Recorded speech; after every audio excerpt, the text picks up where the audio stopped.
Hare Krishna. Thank you for joining today's reading. Today we are going to read the book Bhakti, the Art of Eternal Love. As usual, this book has been written by His Grace, Divine Grace, A.C. Bhaktivedanta Swami Prabhupada, Founder-Ācārya of the International Society for Krishna Consciousness. And all his books have been published by the Bhaktivedanta Book Trust International and have been provided by the Veda base, by all the devotees, by the collaboration of all the devotees, provided on the Veda base IO on the internet for us to be able to follow on this internet. So before starting reading, we're going to offer our prayers to get the blessings of the Vaishnava Acharyas and the deities. Om Ajnanatimidandhasya Jnananjana Shalakaya Yakshurunmilitam Yena Tasmai Shri Gurave Namah. Sri Chaitanya Manobhishtam Sthapitam Yena Bhutale Swayam Rupakada Mahyam Dadati Swapadantikam. Vandeham Sri Guru Sri Yutapadakamalam Sri Gurun Vaishnavamsya Sri Rupam Sagrajatam Sahagana Raghunathanvitam Tam Sajivam Sadvaitam Savadhutam Parijana Sahitam Krishna Chaitanya Devam Sri Radha Krishna Padan Sahagana Lalita Sri Vishakhanvitamsya. Namam Vishnu Padaya Krishna Prasthaya Bhutale Srimate Bhaktivedanta Swami Namine. Namaste Saraswate Deve Gauravani Pracharine Nirvisesha Sunyavadi Paschatya Deshatarine. He Krishna Karuna-sindho Dinabandho Jagatpate Gopesha Gopika Kanta Radha Kanta Namostute Tapta Kanchana Gaurangi Radhe Vṛndāvaneshwari Rishabhanusute Devi Pranamami Haripriye Vancha Kalpatarubhyascha Kripa Sindhubhya Evacha Patitanam Pavanebhyo Vaishnavebhyo Namo Namaha. Sri Krishna Chaitanya Prabhu Nityananda Sri Advaita Gadadhar Sri Vasadi Gaura Bhakta Vṛnda. Hare Krishna, Krishna Krishna, Hare Hare, Hare Rama, Rama Rama, Hare Hare. So we're going to start reading this book, Bhakti, the Art of Eternal Love. Bhakti, the Art of Eternal Love was prepared from the introduction and first chapter of Śrīla Prabhupāda's translation of the Bhakti-rasāmṛta-sindhu called the Nectar of Devotion, along with transcripts of lectures he gave on that book in 1972 and 1973 in Vṛndāvana, Mumbai, and Kolkata. So, introduction. Love is one of the words we use most and understand least. The problem is that there are many kinds of love. One of the distinctions we can make between different kinds of love has to do with time, duration, how long love lasts. Some love lasts a few days, some lasts a lifetime, and some lasts forever. Most lovers aspire for the latter, but in vain. Love between bodies is bound to be temporary because the lovers' bodies are temporary. But what about the soul? Will the lovers not meet in the eternal spiritual world and there enjoy deathless love? Perhaps. But the question is, how do we get to the spiritual world? That requires a special kind of love. The love between the individual soul and the Supreme Soul, God. Actually, we are caught in the web of temporary, unsatisfying loving relationships because we have forgotten how to love God. So the spiritual love between the individual soul and the Supreme Soul is the most important kind of love. It is the only love that is truly eternal. Actually, every other kind of love we experience is just a reflection of the original loving exchange between the individual soul and the Supreme Soul. This special love is called, in Sanskrit, Bhakti. And the process for awakening that love is called Bhakti Yoga, the art of eternal love. Bhakti involves three things: the lover, the beloved, and the loving relationship. In bhakti, all three are eternal. The lover, the individual soul, is eternal. The beloved, the supreme soul, is eternal. And the loving relationship bhakti is also eternal. In the 16th century, an extremely advanced expert in bhakti yoga named Sri Rupa Goswami wrote a handbook on its theory and practice. He called his book Bhakti-rasāmṛta-sindhu, the ocean of the nectar of divine love. For a long time, its secrets remained locked in the ancient Sanskrit language. Fortunately for us, a modern master of the knowledge and techniques of bhakti yoga, His Divine Grace, Śrīla A.C. Bhaktivedanta Swami Prabhupada, translated the book into English and began training his students in its mysteries. Śrīla Prabhupada titled his translation, The Nectar of Devotion. Love in its material manifestation is usually associated with places. A city like Paris in the springtime, or a beach where one walked with one's beloved. In the same way, spiritual love is also associated with places. The highest such place is Vṛndāvana, an earthly manifestation of the eternal spiritual place, where God enjoys loving pastimes with his eternal associates in the spiritual sky. In Vṛndāvana, there are many temples, and one of them, the Radha Damodara temple, is forever associated with Rupa Goswami, because his physical form is interred there. A small memorial to him, called a samadhi, rises in one of the temple courtyards. Before he came to America in 1965, Śrīla Prabhupada lived in a quiet room in the Radha Damodara temple. And through his window, he could see and draw inspiration from the samadhi of Rupa Goswami. 7 years later, Śrīla Prabhupada returned to the Radha Damodara temple.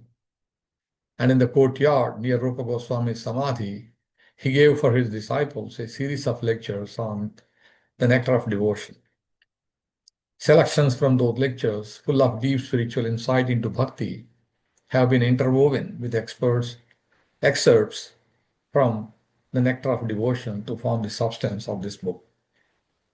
We invite you to share in Rupa Goswami's teachings on bhakti yoga, the art of eternal love, as they have come down to us from his foremost modern follower in disciplic succession.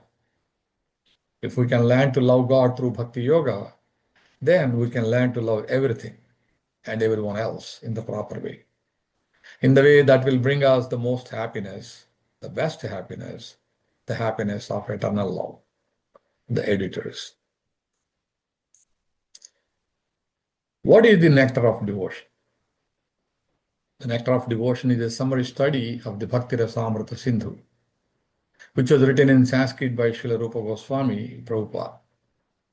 He was the chief of the 6 Goswamis, who were the direct disciples of Lord Chaitanya Mahaprabhu. When he first met Lord Chaitanya, Śrīla Rupa Goswami Prabhupada was engaged as a minister in the Muslim government of Bengal, India.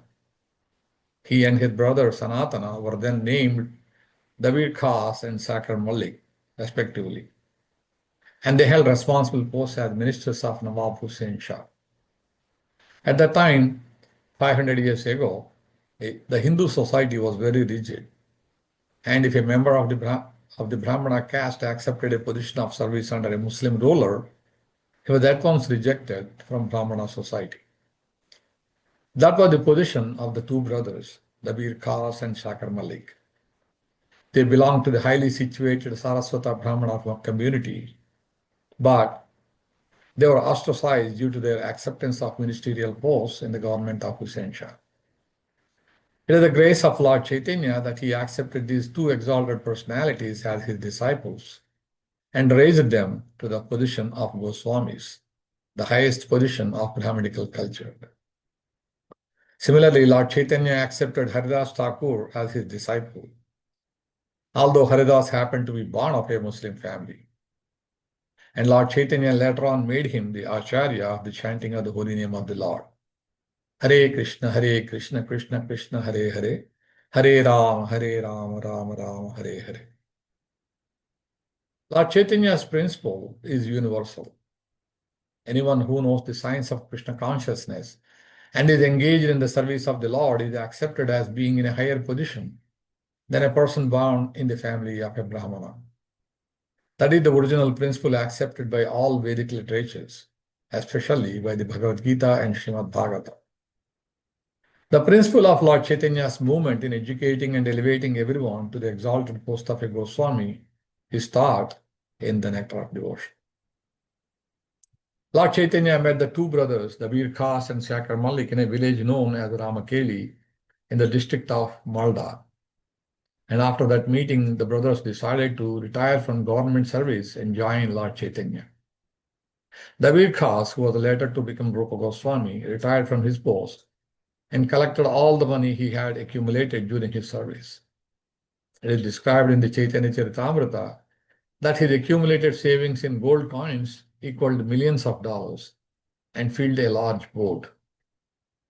He divided the money in a very exemplary manner, which should be followed by devotees in particular and by humanity in general.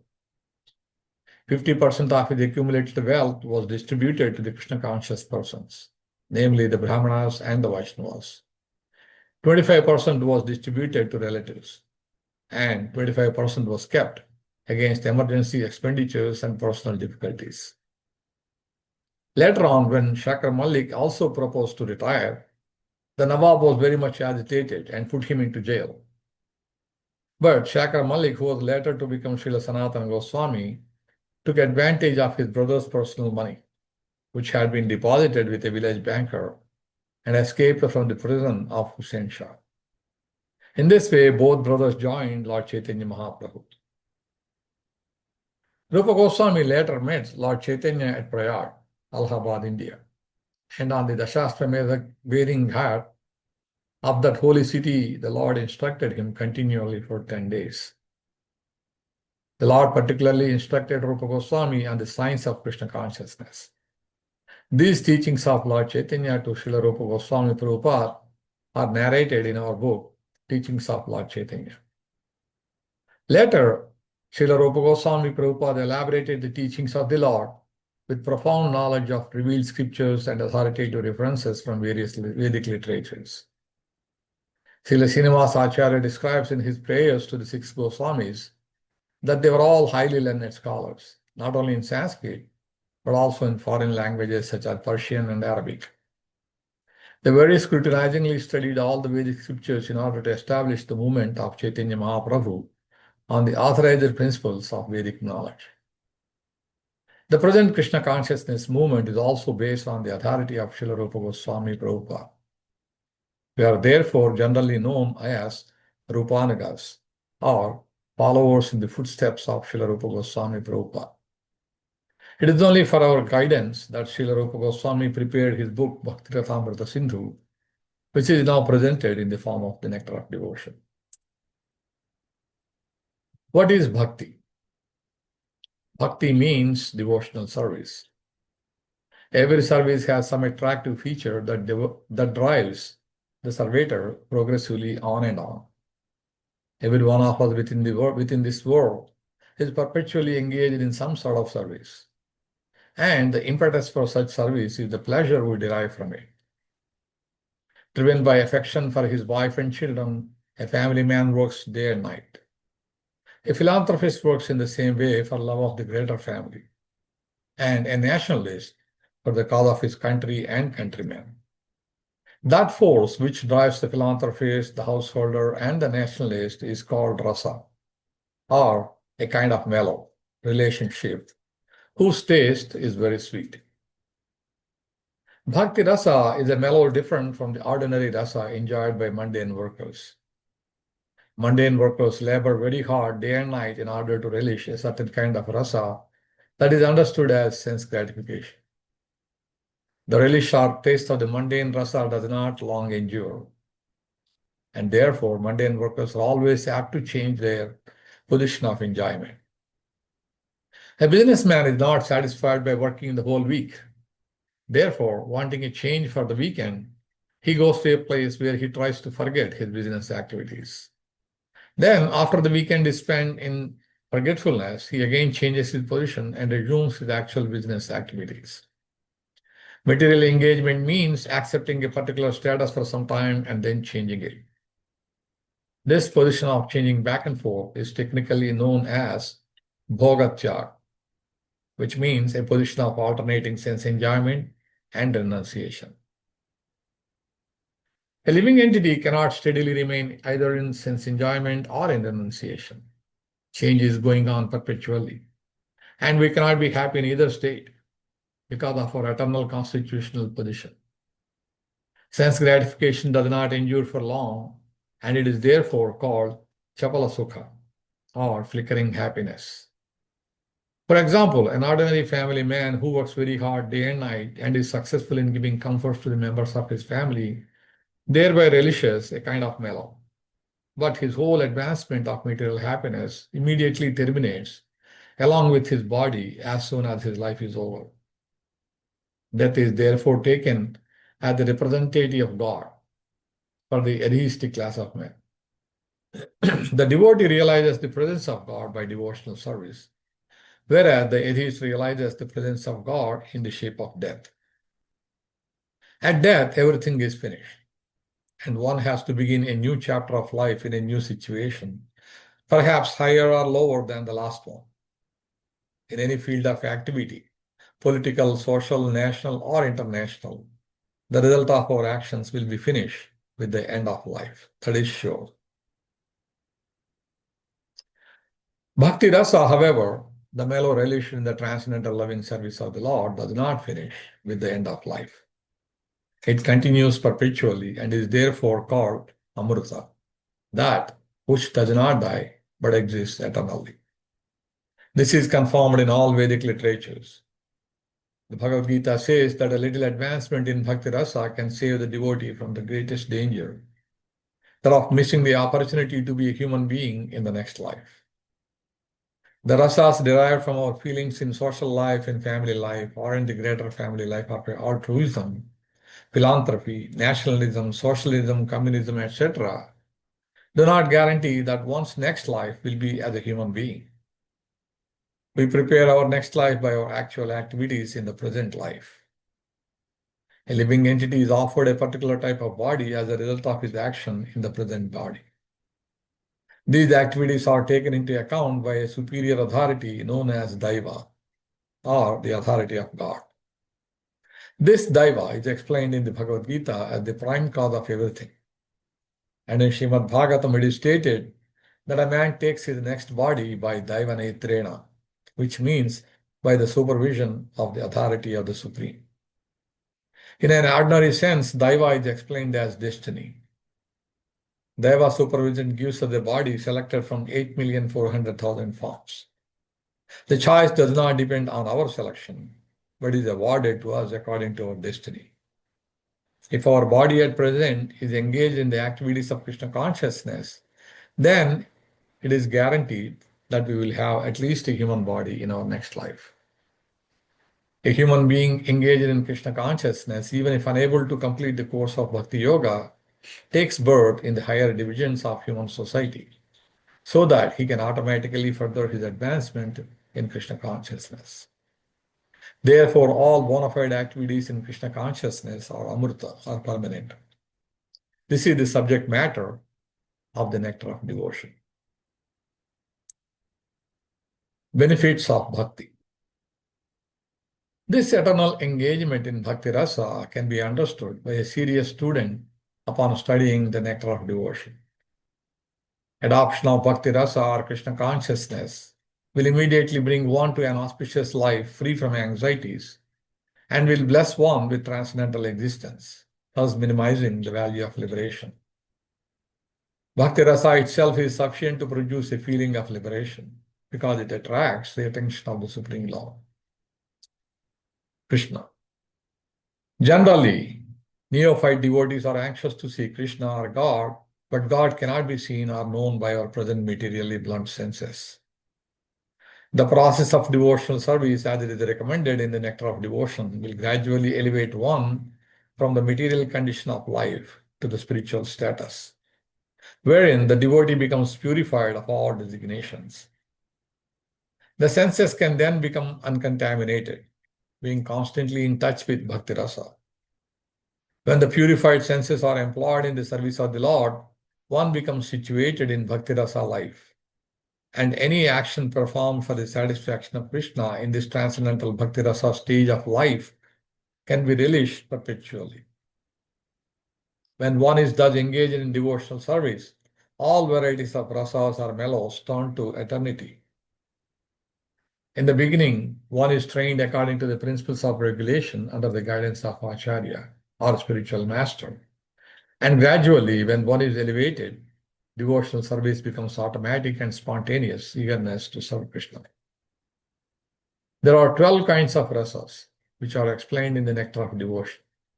And by renovating our relationship with Krishna in 5 primary rasas, we can live eternally in full knowledge and bliss. The basic principle of the living condition is that we have a gentle propensity to love someone. No one can live without loving someone else. This propensity is present in every living being. Even an animal like a tiger has this loving propensity, at least in a dormant stage, and it is certainly present in human beings. The missing point, however, is where to repose our life so that everyone can become happy. At the present moment, the human society teaches one to love his country or family or his personal self. But there is no information where to repose the loving propensity so that everyone can become happy. That missing point is Krishna. And the Nectar of Devotion teaches us how to stimulate our original love for Krishna and how to be situated in that position where we can enjoy our blissful life. In the primary stage, a child loves his parents, then his brothers and sisters, and as he daily grows up, he begins to love his family, society, community, country, nation, or even the whole human society. But the loving propensity is not satisfied even by loving all human society. That loving propensity remains imperfectly fulfilled until we know who is the Supreme Beloved. Our love can be fully satisfied only when it is reposed in Krishna. This theme is the sum and substance of the Nectar of Devotion, which teaches us how to love Krishna in 5 different transcendental mellows. Boundless love. Our loving propensity expands just as the vibration of light or air expands, but we do not know where it ends. The Nectar of Devotion teaches us the science of loving every one of the living entities perfectly by the easy method of loving Krishna. We have failed to create peace and harmony in human society, even by such great attempts as the United Nations, because we do not know the right method. The method is very simple, but one has to understand it with a cool head. The Nectar of Devotion teaches all men how to perform the simple and natural method of loving Krishna, the Supreme Personality of Godhead. If we learn how to love Krishna, then it is very easy to immediately and simultaneously love every living being. It is like pouring water on the root of a tree or supplying food to one's stomach. The method of pouring water on the root of a tree or supplying food to the stomach is universally scientific and practical, as every one of us has experienced. Everyone knows well that when we eat something, or in other words, when we put food into the stomach, the energy created by such action is immediately distributed throughout the whole body. Similarly, when we pour water on the root, the energy thus created is immediately distributed throughout the entirety of even the largest tree. It is not possible to water the tree part by part, nor is it possible to feed the different parts of the body separately. The Nectar of Devotion will teach us how to turn the one switch that will immediately brighten everything, everywhere. One who does not know this method is missing the point of life. As far as material necessities are concerned, the human civilization at the present moment is very much advanced in living comfortably, but still we are not happy because we are missing the point. The material comforts of life alone are not sufficient to make us happy. The root cause of our dissatisfaction is that our dormant loving propensity has not been fulfilled, despite our great advancement in the materialistic way of life. The Nectar of Devotion will give us practical hints how we can live in this material world perfectly engaged in devotional service. and thus fulfill all our desires in this life and the next. The nectar of devotion is not presented to condemn any way of materialistic life, but the attempt is to give information to religionists, philosophers, and people in general how to love Krishna. One may live without material discomfiture, but at the same time, one should learn the art of loving Krishna. At the present moment, we are inventing so many ways to utilize our propensity to love, but factually, we are missing the real point, Krishna. We are watering all parts of the tree, but missing the tree's root. We are trying to keep our body fit by all means, but we are neglecting to supply food to the stomach. Missing Krishna means missing oneself also. Real self-realization and realization of Krishna go together simultaneously. For example, seeing oneself in the morning means seeing the sunrise also. Without seeing the sunshine, no one can see himself. Similarly, unless one has realized Krishna, there is no question of self-realization. Definition of pure devotional service. The authorized descriptions of bhakti or devotional service, following in the footsteps of previous acharyas, can be summarized in the following statement by Śrīla Prabhupāda. First-class devotional service is known by one's tendency to be fully engaged in Krishna consciousness, serving the Lord favorably. The purport is that one may also be in Krishna consciousness unfavorably, but that cannot be counted as pure devotional service. Pure devotional service should be free from the desire for any material benefit or for sense gratification, as these desires are cultivated through fruitive activities and philosophical speculation. Generally, people are engaged in different activities to get some material profit, while most philosophers are engaged in proposing transcendental realization through volumes of word jugglery and speculation. Pure devotional service must always be free from such fruitive activities and philosophical speculations. One has to learn Krishna consciousness or pure devotional service from the authorities by spontaneous loving service. Acting for Krishna, the essence of bhakti. The devotional service is a sort of cultivation. It is not simply inaction for people who like to be inactive or devote their time to silent meditation. There are many different methods for people who want this, but cultivation of Krishna consciousness is different.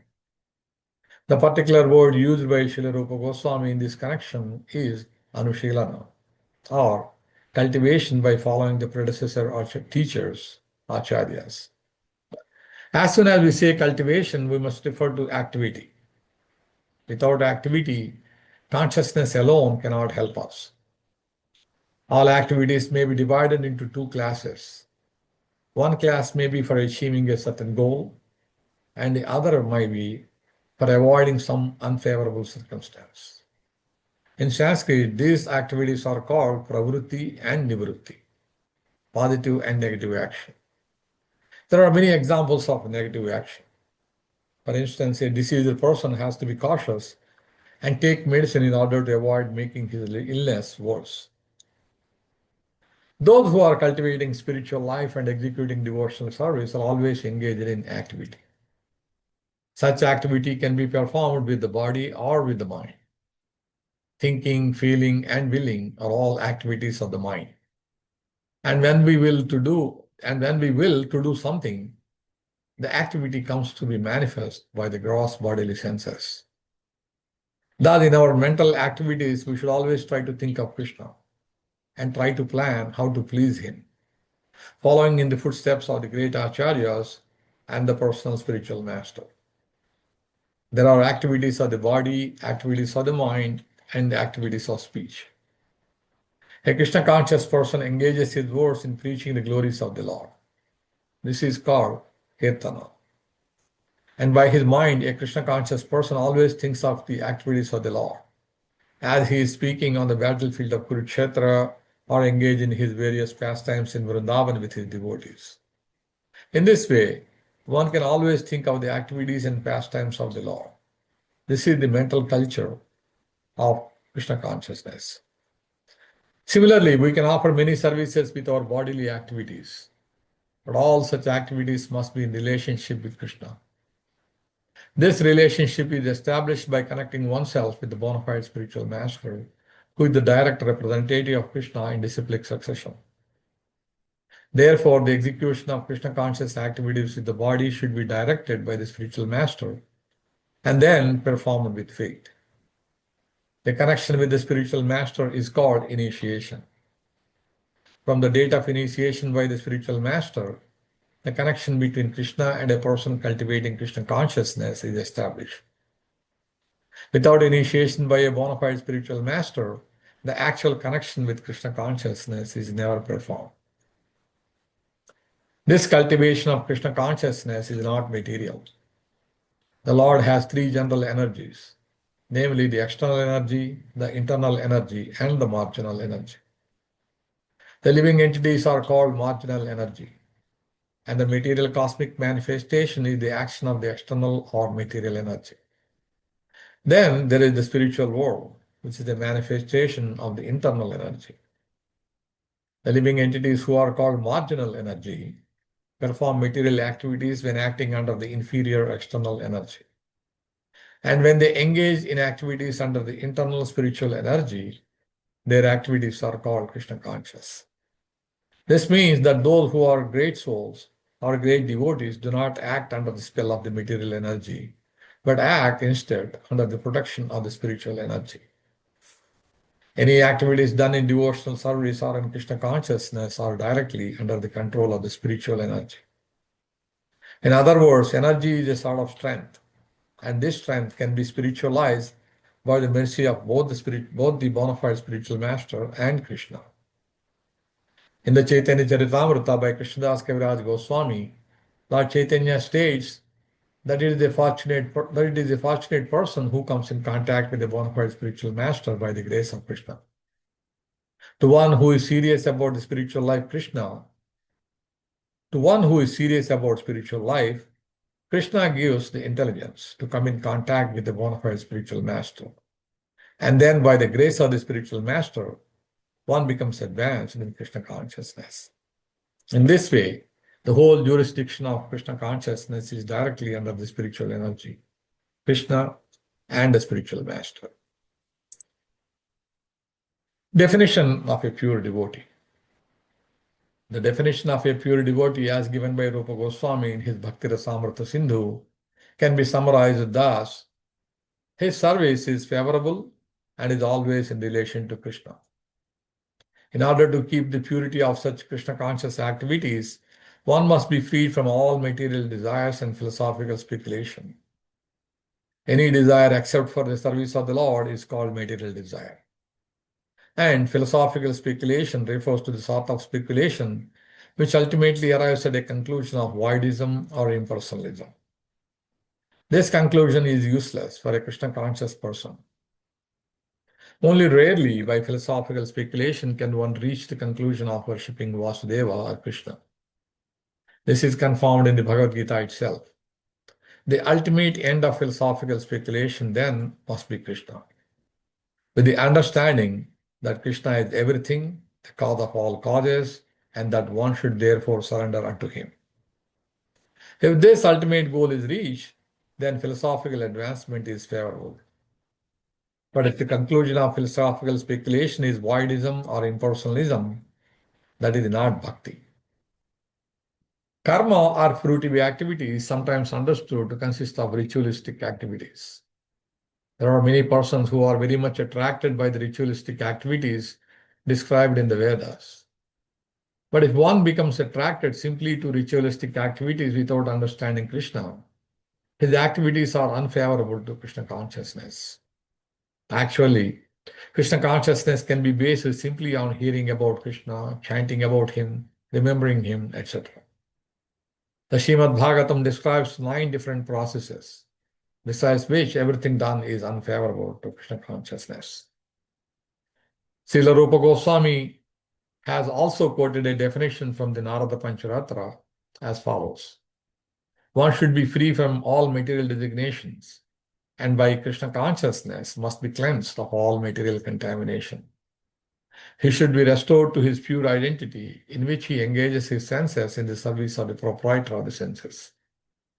So when our senses are engaged for Krishna, the actual proprietor of the senses, that activity is called devotional service.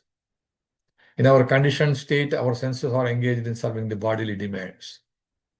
When the same senses are engaged in executing the order of Krishna, our activities are called bhakti.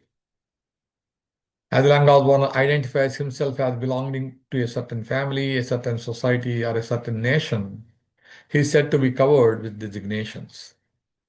When one is fully aware that he does not belong to any family, society, or country, but is eternally related to Krishna, he then realizes that his energy should be employed not in the interests of so-called family, society, or country, but in the interests of Krishna.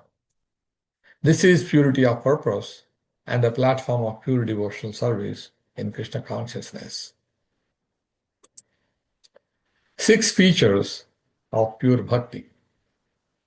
Next, Rupa Goswami gives 6 unique features of pure devotional service. Number 1, pure devotional service brings immediate relief from all kinds of material distress. Number 2, pure devotional service is the beginning of all auspiciousness. Number 3, pure devotional service automatically puts one in transcendental pleasure. Number 4, pure devotional service is rarely achieved. Number 5, those in pure devotional service deride even the conception of liberation. Number 6, pure devotional service is the only means to attract Krishna. Krishna is all attractive, but pure devotional service attracts even him. This means that pure devotional service is even transcendently stronger than Krishna himself, because it is Krishna's internal potency. Number 1, Krishna consciousness brings relief from all material distress. In the Bhagavad Gita, the Lord says that one should surrender unto him, giving up all other engagements. The Lord also gives his word there that he will protect surrendered souls from the reactions of all sinful activities. Srila Rupa Goswami says that the distresses from sinful activities are due both to the sins themselves and to sins committed in our past lives. Generally, one commits sinful activities due to ignorance. But ignorance is no excuse for evading the reaction, distresses. Sinful activities are of 2 kinds, those who are mature and those which are not mature. The sinful activities for which we are suffering at the present moment are called mature. The many sinful activities stored within us for which we have not yet suffered are considered immature. For example, a man may have committed criminal acts, but not yet been arrested for them. Now, as soon as he is detected, arrest is awaiting him. Similarly, for some of our sinful activities, we are awaiting distresses in the future. And for others, which are mature, we are suffering at the present moment. In this way, there is a chain of sinful activities and their concomitant distresses, and the conditioned soul is suffering life after life due to these sins. He is suffering in the present life the results of sinful activities from his past life, and he is meanwhile creating further sufferings for his future life. Mature sinful activities are exhibited if one is suffering from some chronic disease, if one is suffering from some legal implication, if one is born in a low and degraded family, or if one is uneducated or very ugly. There are many results of past sinful activities for which we are suffering at the present moment, and we may be suffering in the future due to our present sinful activities. But all of these reactions to sinful deeds can immediately be stopped if we take to Krishna consciousness. As evidence for this, Rupa Goswami quotes a verse from the Srimad Bhagavatam, 11th canto, 14th chapter, text number 19. This verse is in connection with Lord Krishna's instruction to Uddhava, where he says, "My dear Uddhava, devotional service unto me is just like a blazing fire that can burn into ashes, unlimited fuel supplied to it." The purport is that as the blazing fire can burn any amount of fuel to ashes, So devotional service to the Lord in Krishna consciousness can burn up all the fuel of sinful activities. For example, in the Gita, Arjuna thought that fighting was a sinful activity. But Krishna engaged him on the battlefield under his order. And so the fighting became devotional service. Therefore, Arjuna was not subjected to any sinful reaction. Śrīla Rupa Goswami quotes a verse from the third canto of Srimad Bhagavatam, third canto, chapter 33, text number 6, in which Devahuti addresses her son Kapiladev, an incarnation of Krishna, who taught a type of yoga called Sankhya, and says, "My dear Lord, there are 9 different kinds of devotional service, beginning from hearing and chanting. Anyone who hears about your pastimes, who chants about your glories, who offers you obeisances, who thinks of you, and in this way executes any of the 9 kinds of devotional service, even if he is born in a family of dog-eaters, the lowest grade of mankind, becomes immediately qualified to perform sacrifices. As such, how is it possible that anyone actually engaged in devotional service in full Krishna consciousness has not become purified?